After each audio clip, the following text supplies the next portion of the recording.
தாய்மாமனில் தமிழ்ச்செல்வி அடிபட்டது எப்படியோ மஞ்சமலைக்கும் ராசாத்திக்கும் தெரிஞ்சிருது. ராசாத்திக்கு தான் ஃபஸ்ட்டு தெரியுது. ராசாத்தி உடனே வேகமாக ஓடி போய் அவங்க அண்ணன் மஞ்சமலை கிட்ட அண்ணே அப்படின்னு சொல்கிறாங்க. என்னம்மா ஆச்சு அப்படின்றாங்க.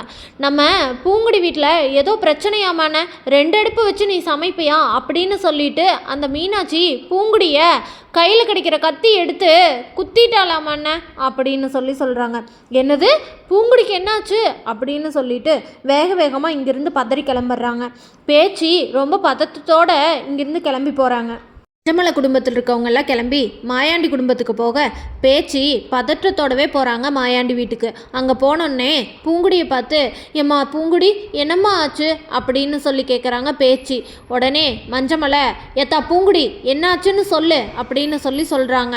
அப்போ இருக்கிறம்மா என்ன நடந்தாலும் பரவாயில்ல நீ சொல்லு அப்படின்னு கேட்குறாரு மஞ்சமலை.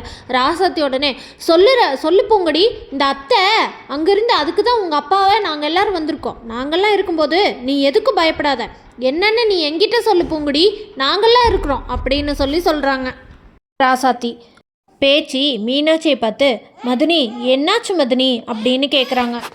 மீனாட்சி நடந்தது சொல்ல போகிறாங்க. கொஞ்சம் தயக்கத்தோட அது பேச்சு நான் ஒன்றும் பண்ணலை அப்படின்னு தயங்குறாங்க மீனாட்சி. உடனே அதுக்குள்ளே பூங்குடி அம்மா ஒன்றும் இல்லைம்மா, சமையல் கட்டுக்குள்ளே காய்கறியெல்லாம் கட் பண்ணிக்கிட்டு கையில் புத்தகத்தை வச்சு படிச்சுக்கிட்டு இருந்தம்மா. திடீர்னு ஃபோன் வந்துச்சா, அந்த கவனம் இல்லாமல் பார்த்ததில் டக்குன்னு கத்தி புருவத்தில் பட்டுருச்சு, அதனால தான் அப்படின்னு சொல்கிறாங்க பூங்குடி. இந்த புள்ள பூங்குடி மீனாட்சியை சொல்லிடுவா, அதனால் பிரச்சனை பெருசாகும்னு நினச்சப்ப மீனாட்சியை சொல்லாமல் இந்த பிள்ளை அவ மேலேயே பழிய போட்டுக்கிறாளே அப்படின்னு வீட்டில் இருக்க தெய்வான மாயாண்டி எல்லாரும் ஷாக்கோடு பார்த்துட்ருக்காங்க. இந்த தெய்வான மனசுக்குள்ளே இந்த பிள்ளை பூங்குடி எப்படி இருந்தாலும் அவங்க அப்பா வந்தோடனே மஞ்சமலைகிட்டையும் அவங்க அத்தை ராசாத்திக்கிட்டையும் 1க்கு 2 இந்த வீட்டில் இருக்கவங்கள பற்றி சொல்லுவாள். நம்ம ஒரு வழியாக பிரச்சனையை பெருசு பண்ணி இவளை ஒரே அடியாக பேக் பண்ணி அனுப்பிட வேண்டியதான் அப்படின்னு நினைக்கிறாங்க தெய்வான. அந்த நேரத்தில் பூங்குடி இப்படி மீனாட்சியை சொல்லாமல் அவங்க மேலேயே பழிய போட்டுக்கிறது தெய்வானைக்கு ரொம்ப அதிர்ச்சியை தருது.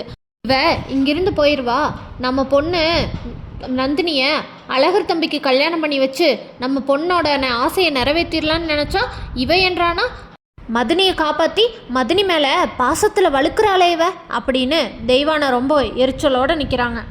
பூங்குடி சொல்கிறதுல கொஞ்சம் கூட நம்பிக்கை இல்லாமல் ராசாத்தி பூங்குடிக்கிட்ட போய் பூங்குடி என்ன பூங்குடி என்ன நடந்துச்சுன்னு இந்த அத்தைக்கிட்ட சொல்லு அப்படின்னு சொல்கிறாங்க. அத்தை ஒன்றுமே நடக்கல அத்தை, நீங்கள் ஏன் பெருசு பண்ணுறீங்க, இது நானாக பண்ணிக்கிட்டது, இதுக்கு அவங்கள காரணம் சொன்னால் அவங்க என்ன பண்ணுவாங்க அப்படின்னு சொல்கிறாங்க பூங்குடி. இந்த அறிவுள்ள பூங்குடி எனக்கு ஒன்றும் தெரியாமல் இல்லை, நீ இப்போ எதுக்காக அவங்கள காப்பாற்றிக்கிட்டு இருக்க, என்ன நடந்ததுன்னு சொல்லுபில்ல, 2ல் 1 நான் பார்க்குறேன் அப்படின்னு சொல்கிறாங்க ராசாத்தி. அத்தை நீங்கள் அமைதியாக இருந்தாலே போதும், நானே பண்ணிக்கிட்டேன்னு தானே சொல்கிறேன், நீங்கள் ஏன் பெரிய பிரச்சனை பண்ணுறீங்க, அமைதியாக இருங்க, எனக்கு எதுவும் இல்லைப்பா, நீங்கள் கிளம்புங்க அப்படின்னு சொல்கிறாங்க பூங்குடி. பேச்சு மீனாட்சிக்கிட்ட மதினி இங்கே என்ன நடந்ததுன்னு எனக்கு தெரியல, ஆனால் பூங்குடி பொய் தான் சொல்கிறாங்கிறது மட்டும் எனக்கு தெரியுது, என்ன நடந்தாலும் சரி நீங்கள் கொஞ்சம் பொறுமையாக இருந்துக்கோங்க, என் பொண்ணு கொண்டுனா நான் சும்மா இருப்பேன்னு மட்டும் நினச்சிட்டு இருக்காதீங்க மதினி அப்படின்னு சொல்கிறாங்க மீனாட்சிக்கிட்ட. உடனே மீனாட்சி எதுவும் பேசாமல் பயத்துலேயும் அமைதியோடவும் கொஞ்சம் யோசிச்சுட்டே நிற்கிறாங்க. இங்கே ஏதோ தப்பாக தான் நடந்திருக்குதுன்னு எனக்கு தெரியுது, ஆனால் இதுக்கு மேலே இந்த மாதிரி எந்த விஷயமும் நடக்காமல் பார்த்துக்கோங்க மதினி அப்படின்னு சொல்கிறாங்க பேச்சு. அழகருக்கு பூங்குடி அவங்க அம்மாவை மாட்டி விடாமல் அவ மேலேயே பழிய போட்டுக்கிட்டதை நினச்சி பரவாயில்லையே இந்த பிள்ளைய கொஞ்சம் கூறுவாரோடு நடந்துக்குது, குடும்பம்னா என்னன்னு தெரியும் போல அப்படின்னு மனசுக்குள்ளே நினைக்கிறாரு. அவங்க அம்மாவை காப்பாற்றினங்காட்டி அழகருக்கு இந்த பிள்ளை மேலே ஒரு சின்ன பாசம் ஏற்படுது.